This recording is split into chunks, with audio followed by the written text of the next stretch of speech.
Fi'n credu bod y gorbryder wedi bod yn rhan o'n fywyd i eriod. Ers bod fi'n rili ifanc, fi'n cofio profi cyfnodau nerfus neu gorbryderus yn yr ysgol gynradd. Mae Ffion wedi bod yn byw gyda gorbryder ers oedd hi'n ifanc iawn.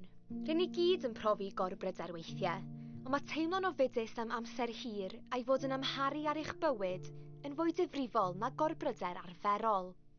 Pan oedd Ffion yn yr ysgol uwchradd, dechreuodd deimlo'n waith. Tua blwyddyn 9 yn yr ysgol uwchradd, so ni bwyty 13 mlwydd oed, na pryd rili dath i weitha.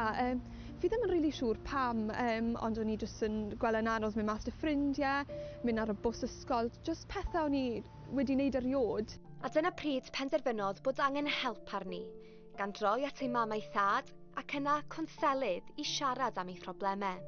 So eithon ni lan i Pen y Bont i weld cwnselydd preifat lan myna, a lan myna ges i'r diagnosis o gorbryder. Ac erbyn hyn, mae Ffion wedi dysgu byw gyda'i gorbryder, a dydy hi ddim yn ei adael i'w rheoli.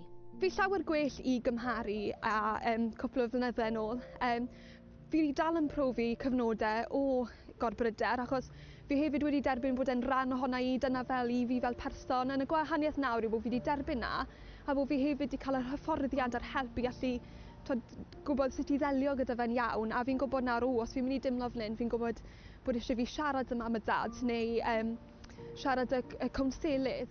Beth fyddai eich yngor felly i blant a phobl ifanc eraill?